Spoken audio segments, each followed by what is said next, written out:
Hey everybody, welcome back to the AJ Speed Shop YouTube channel. Today I'm coming to you with a little bit different of a video than what I normally do, which typically is Turbo Buick content, hot rod traveling type content. Today I'm actually going to be introducing another car to the channel that has kind of been in the making for about 2 years. And there's a long backstory to this, and I'm going to get into that shortly. But just let me give you some quick insight into what I'm going to be showing you today. So this is my new to the channel, but not new to me, 1989 Mustang 5.0 SSP. And this was an old Florida Highway Patrol car. And I've actually owned this car for 2 years. And when I went and bought this thing out of Miami 2 years ago, I had intended on doing a full video of the traveling to go buy the car, bringing the car home, all the work that was gonna have to be done on it. And I videoed a lot of stuff. And in the midst of that, I had an SD card that crashed and I lost all of the footage that I had. And I was so disheartened from that I literally never filmed anything else with this car. And so I actually bought this car to be a daily driver. Believe it or not, I bought it as a daily, a backup daily, if you will. And I did drive this thing all through the 2024 year up until November. And it was relatively reliable. It's all stock car. And it had been restored back in 2020. And I went and bought this car from a retired a Florida state highway patrolman who had bought this car as he retired, and he wanted to have a highway patrol car as a keepsake from his career, so to speak. Now, this wasn't his actual car, but it was one just like it. And so anyway, I went and I bought this car from him. I brought it home. I fixed a few things. I drove it, like I said, for that year. And I ended up, started developing some paint problems. And so the car, I ended up deciding to repaint the car, strip it all the way back down to bare metal and start over. And the car ended up in paint prison for about 9 months. And so I have not done any content on the car. First, due in part to what I mentioned with losing all the video card footage from the traveling to get it, to bringing it home, the repairs that I made, even shot some daily driver clips. And then when I finally sat down to put the whole video together, I had no video. The card showed it had a recording on it, but there was nothing on there. So anyway, we stripped the car down. We completely repaint the car. It's there for 9 months. And I've just recently got the car back and started cruising it and taking it to a few shows. So I wanted to do an introduction video because I am going to start doing some Foxbody content. I just like 80s cars. I know it's an odd thing for a primarily GM channel to have a Ford on it, but I pretty much like any type of muscle car or 80s cars or sports cars. So that's how I just decided to go ahead and add this thing to the channel, even though I originally was not. So let me kind of run through some things with you real quick, just to give you an idea of what it is, and we'll go from there. So here's the original 1989 5.0 engine. It's all stock. Everything was rebuilt on it at some point in its time. And I'm planning on leaving it pretty much stock. But you never know. If I end up having some kind of problems or anything with this engine, then I'll probably end up doing something else. But it runs really well. It's all original. It's got 110,000 miles.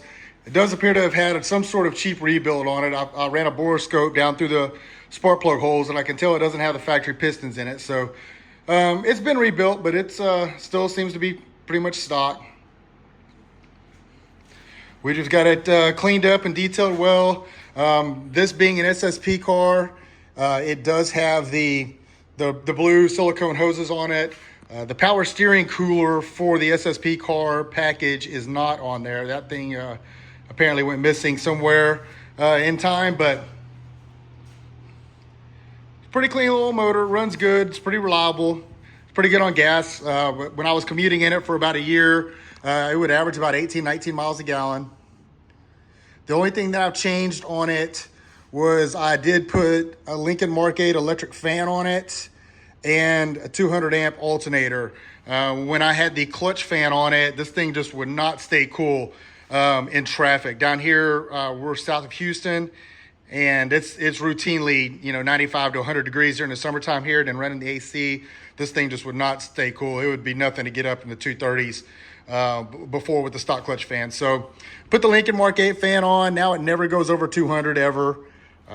So I hated to lose the originality of the clutch fan, but I needed to make sure this thing was going to be reliable to sit in traffic. I did put about 12,000 miles on it in 1 year. So when I say that I was daily driving this thing, I was literally driving this thing rain or shine every day. I drove to work in a freeze with icy roads. Anytime we had any major downpours, if it was flooded out, I still managed to make it to work in this thing. So it's a pretty versatile car.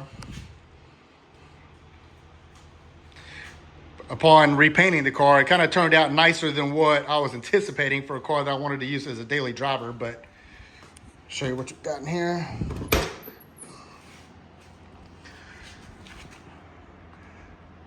So this car was originally white with a black molding and a blue interior.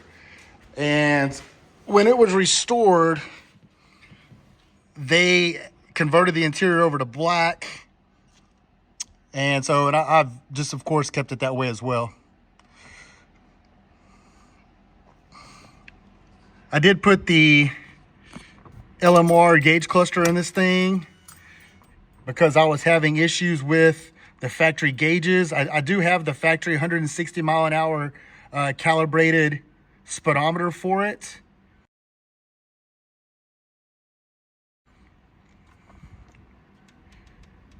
But half the gauges didn't work and I couldn't repair it. We tried several times.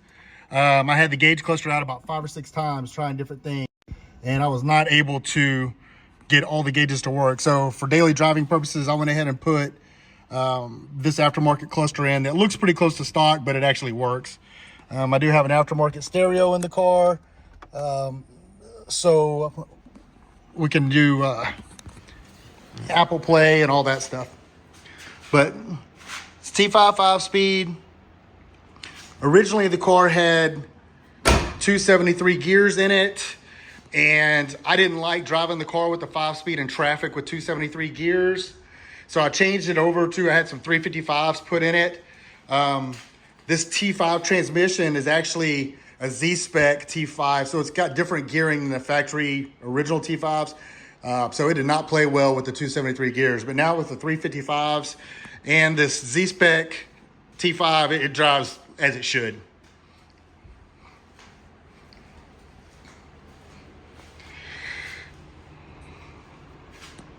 So moving forward, what I'm going to plan to do with this thing is it's going to start being daily driven again. Maybe not quite as much, but definitely on nice days. And I'm going to start taking it to some car shows and different cruises. But really, the main reason for me even wanting to put this vehicle on the channel is we are planning on traveling in this car to start making some of the national Foxbody meets. One primarily is coming up in October, which is Foxtoberfest, which is in Concord, North Carolina. And we're thinking about driving this thing all the way up there. I've never really road tripped this thing far, but I've driven it a lot around town, obviously. So I'm thinking that we're going to go up to Foxtoberfest. We'll be there for about 5 or 6 days and then travel all around that part of the country in the fall is really nice. That is in October. And man, the Carolinas in the fall are just beautiful. The weather's nice. It's cooler out. So we're thinking about doing that, and we're going to do it in this car, and I'm going to video the event and our travels and everything, just like I have done with the Buick for the Power Tour stuff and Hot Rod Tour of Texas and all those type of events. So I'm going to kind of do some of the same stuff with the Mustangs. We like traveling in these cars and making the events and hanging out with like-minded people. So I thought instead of just dropping event videos right off the bat, and all of you guys wondering, where did that car come from or whose car is that? I thought I would go ahead and finally introduce the car to the channel. I'm gonna drop some clips of a couple of things I did find. I did have the morning video of when I was about to leave to go buy this thing in Miami with my truck and trailer that I had filmed with my phone. And so luckily I didn't lose that. It's not much of a clip, but it was just showing the excitement of fixing to go buy a car across country and haul it back, only knowing I was gonna lose all future footage. Got the truck loaded up, trailer, tools, jacks, all the usual stuff. Got about a 1,300 mile one-way drive. Probably gonna take us about 18 hours or so one way. So it's gonna be a thrash over the next 2 to 3 days, but it's gonna be worth it in the end.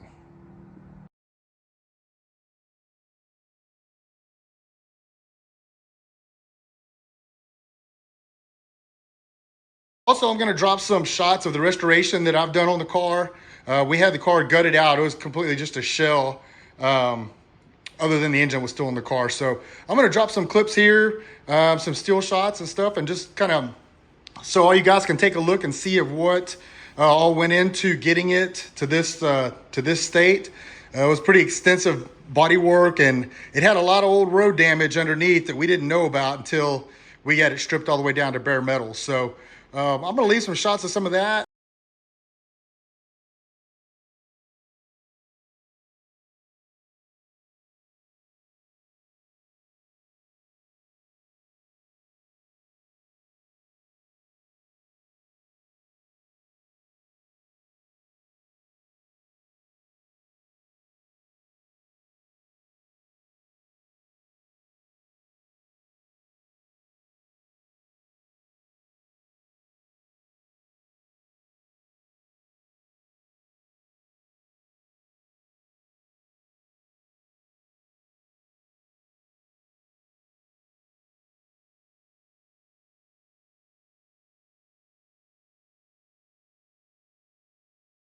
Hopefully you guys that are following the channel for the 80s car content will be equally as enthusiastic about having a Ford on the channel as a Buick.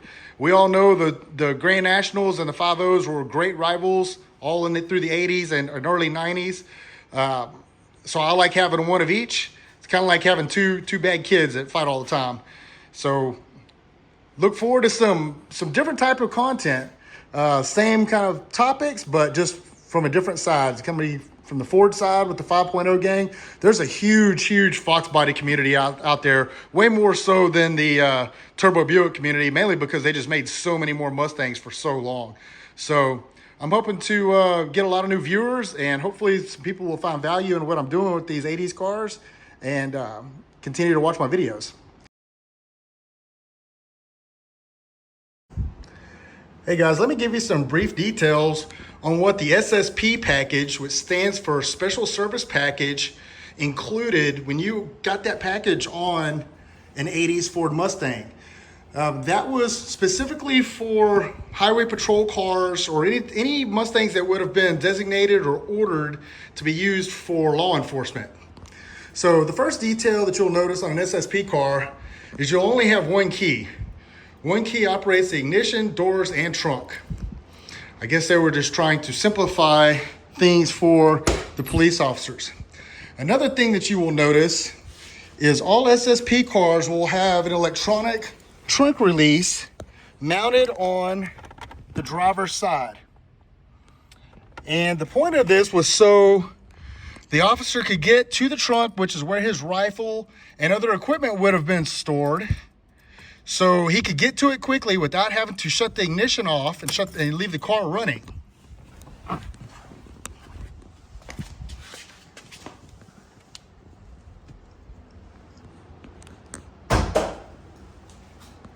Yep, mine still works, as does the trunk light in the back. Note, I do not have a rifle back here. Another thing that most people will look for whenever they're trying to diagnose if it's a real SSP cop car or not. These cars have what they call buck tags, which are essentially like dog tags for the military. And they were all mounted right up here behind the headlights. You can kind of see them they're these metal tags with numbers. The light's kind of blurring it out. There you go. And those tags were basically showing where the car was ordered and built for, which municipality it was supposed to be going to. And it just shows a few more things associated with the ordering and purchasing of the car. Of course, the VIN tag and stuff will be on there, and you can determine the equipment package that was on the car. Most of these things were pretty stripped. Mine is very stripped. It's only got roll-up windows, no cruise control. It does have AC. The only option that I know that it does have is it did have power mirrors. They had a power steering cooler, and also typically they had highway gears. A lot of them had a lot of 273 geared cars or 308 geared cars. Even a lot of the automatics that would typically have a 327 usually were optioned with a 308. So they had definitely some odd equipment packages for being designated for law enforcement usage. But I do have the Marty report on this car that verifies all the information from the day it was ordered to how it went through when it was being built. And it showed the history of it being bought and ordered for a municipality in Florida. And it showed a lot of the service history. I've got Carfax on it that showed it all through its service in Florida for about 4 years.